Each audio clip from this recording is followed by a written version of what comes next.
Well, see, they can't control the wood. That's the thing. They can sell you the big guns can set the price for the oil and set the price for the gas because they control everything and the tax and so forth. They can't control the wood. But there's many people in this viewing area that go out and work their woods, clean up their woods. They enjoy cutting wood. It's good exercise. Sure. And it's like I say, renewable resource. And so I think that's a positive thing. I do too. I'm 100% in favor of using wood burners. I think they should shut down all the oil burners because they're poisonous and noxious and they're killing us with the economy. And the wood is cheap and, as you say, renewable. It goes back every 40 years. A whole new supply of wood. And the Amish use it. Why shouldn't we? I could see them shutting the Amish down. All right, Fred Crosscut. He's our the guy who runs the legislature. Now, Fred, one of the things I read in the paper and I've gotten calls on and so forth is the new taxes in the county now. There was an announced 9% increase in our real estate taxes.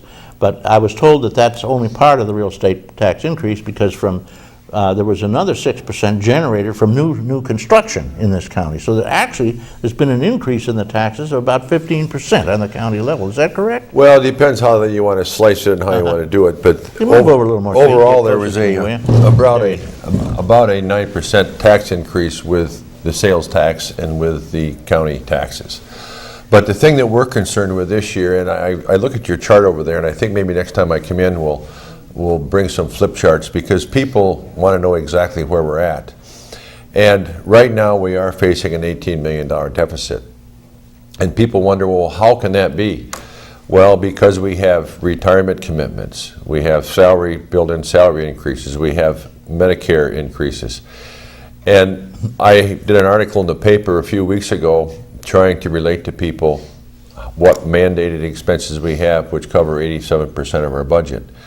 And we only have power over the non-mandated expenses. What are those? Now, I know, of course, Office of Aging, Veterans Affairs, and CARTS. And I have to mention the Sheriff's Road Patrol, roads and bridges. But roads and bridges are very important to my people and people from across this county. Also, making sure that the sheriff car shows up when the time comes is very important to my people. And you mentioned Office for the Aging and Veteran Services. Well, as the people read in the paper here a month or so ago, County Executive Edwards has combined those agencies.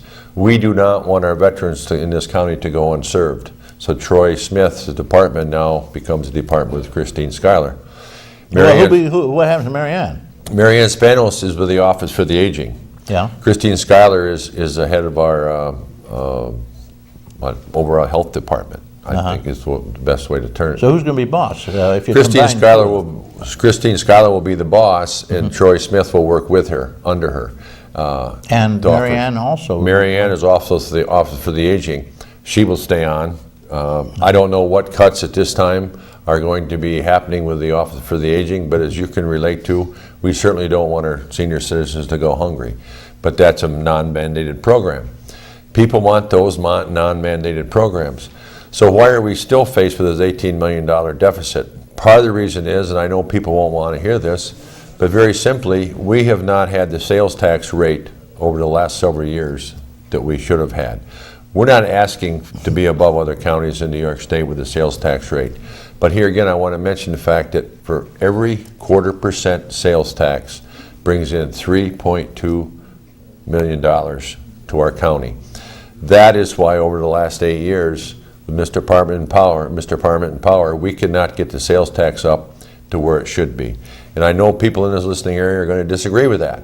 But we've lost upwards of $50 million over the last 8 years by not having that sales tax. That's a lot of cows. That's a lot of cows. But people want services. Now we finally got passage. We requested 8.25% sales tax. They would not carry it. So now Senator Young, with the help of Senator Young and Assemblyman Goodell, we now will at least be locked in at 7.5%. That will help, but it's going to hurt in the end. We have made cutbacks in county government. We're looking now, I don't think for this next year we're going to look at selling the county home, but there's people, we've talked about that. We have a landfill. That is up in the air. We're not going to be selling that in the near future either. I hope not. They tried to. And, right. It's the largest unfilled, available landfill in the eastern United States. Yes. It's huge. Yep. But things like that, I think the public, and that's why it's nice to come on this program to get some public feedback, to get some questions. Sure. But I guess the point of coming in with a flip chart next time, maybe we can zero in on some things that we're going to be having to do, because I know I'll be back prior to the budget. Public right now wants to Go ahead. ask you a question. Go ahead, caller. Thank you for waiting. Yes, did I misunderstand something? Did I understand there's planning to be a 9% increase in the county tax? It's already happened. No, that's already happened, ma'am, and where I'm going with this conversation is we will have a tax increase in this county. Of 9%? I would think this year that the tax increase, the real property tax increase on your county taxes will be much higher than 9%. Because the one thing that we don't fully understand yet either is how this tax cap that was just passed by New York State is 2%. Yeah, what are you going to do? Well, my understanding is this: you can only raise your taxes 2% unless you have agreement among 16 legislators or more. And in this morning's paper, you may have read that I'll be meeting with Senator Young on the 22nd of July to discuss this tax cap. Well, my point, I find this unconscionable. I live on a fixed income. Mm-hmm. I have not had a raise on my fixed income, and this is Social Security, of course. And that is I don't have any other income rather than that. I have a small amount of savings, but that is it. Apparently, A 9% increase when I have gotten zero increase at all in 3 years now. And you've lost 60% of your purchasing power down through the past years that they've been giving you phony figures. Regardless, if you raise the taxes 9% or more, and the food has definitely gone up. True. By quite a bit. It costs me more money if I try to get out of town to go somewhere to buy food. I have to figure out, now listen, it's going to cost me 2 gallons of gas. That's going to cost me approximately $8. And $8 compared to the amount of money I'm going to save by going to a different grocery store, et cetera, et cetera, et cetera. You know, what? And now they're talking about the federal government maybe going to lower the Social Security and so forth. I don't understand what is happening to this country where more and more and more people are going into the poverty, or not the middle class, but the lower class, or whatever you want to call it. Poverty level, falling below it. But falling below middle class. Right. And especially the seniors. They're throwing the seniors under the bus. and I do agree, a lot of the seniors, but there's a lot of other people that are suffering too. I have children. Their actual income is shrinking and shrinking and shrinking because of the prices of everything going up, and their raises aren't going up anywhere near what the price of, and I know they say, well, inflation's only at such and such a rate. That's a lie. That may be true, but a lot of the things that it must be being based on are not bought by ordinary people. But the food, you have to have food. The That's gas, not included in the cost of living. You have to have gas and a car. That's not included in the cost of living. Well, the core. Therefore, you know, what are people supposed to do? I think we can watch the crime rate going up for one thing, because before I'd see my children starve, I'd probably do something illegal. Well, I think your frustration is well taken, and I can only relate to our county taxes, which are 8 something per thousand. I can only relate this very simply. For every $1 million that the county has to raise, it will raise your taxes and my taxes. Now I'm talking just about county taxes, about 16 cents a thousand on your assessed valuation. Well, I know that sounds good, and it does sound good. But if everybody does that, the school taxes do that, and the village taxes do that, and on and on and on it goes. Yeah, I understand that, and but we want to be able to keep our senior citizens programs, ma'am. We want to be able to keep our veteran service programs. We want to be able to provide you. I know there will be a cutback in the sheriff, and I've got a meeting coming up in a week with the state police coming in. Can we look at a county-wide police consolidation system. I'm not going to say here and say we're going to have a county-wide sheriff department, but we have to think out of the box.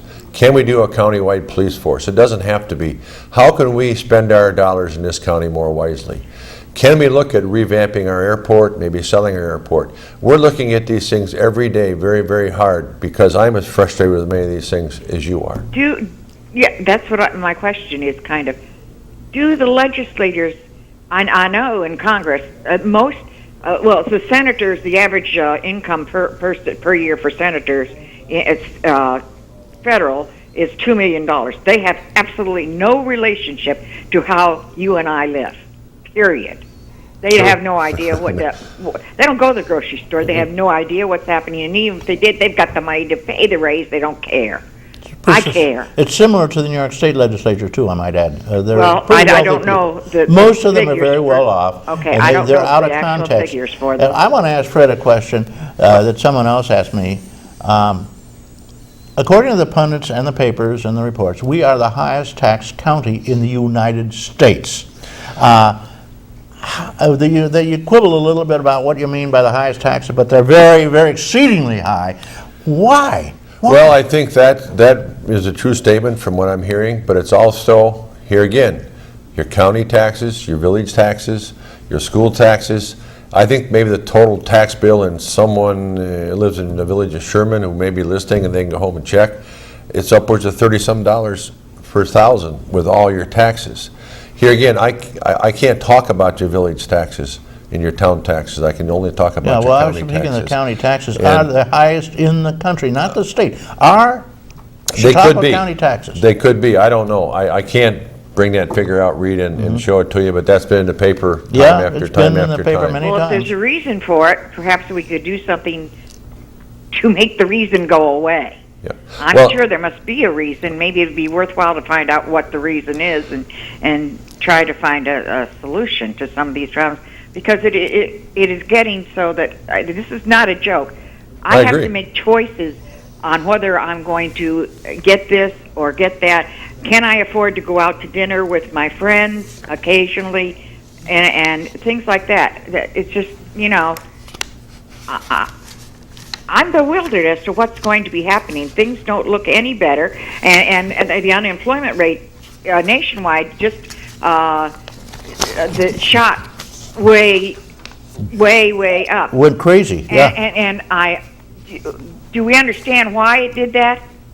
The reason it did that is because states like New York State, Ohio, Wisconsin, and there are other ones too, have laid off teachers, and statewide employees, et cetera, and the federal government also has laid off.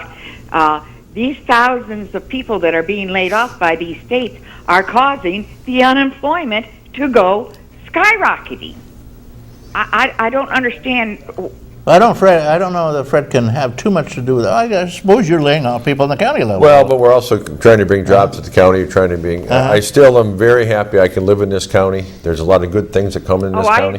I agree. And I wouldn't want to live anywhere else. I may spend, when I retire, hope to have a little savings, and maybe Good luck. tour Ravels home. But on the other hand, us legislators make $9,000 a year, and I know your frustration. I work in the dirt, and I understand that, and that's why I think I can relate to what you're feeling, and I feel it for you too. Thank you for your time and your comments. Well, I thank you for the appreciate call, and I look forward to coming back with some other answers next time I appear in the show. them. I look forward to hearing them. Yeah, Thank you. Seniors are, I guess, their only option is to die. That's the whole game plan. Well, you don't want to do that because there's a lot of seniors that we want to take care of them as best we can through our county programs. Because I'm a senior citizen now. I'm 63 years old, Reed. Oh, well, I'm ahead of you on that one, though, but actually you're senior when you're over 50, because if you divide your life into 3 sections, you're young, you're middle-aged, and you're old. And so that's old. why ARP gives you a senior status at Yeah, I got 50. my card. Yeah? Yeah. So, Biggest insurance company in the world. but I want to be able to keep working too. I think that's one thing all seniors want to do. They need to exercise, get out. Get out do there and hold the something. corn? And I can't do what I used to do, but I'm still doing it. Why isn't the sweet corn coming in the way it was? It seems late this year. Well, it is late. That's because we had so much wet weather. We usually have sweet corn in many of these farmers markets. And I think in Jamestown they finally had sweet corn last week. Did they? But I know when I travel to the fair here in a week or so, there's always sweet corn. Yeah. But sweet corn was late. We had cold, wet weather.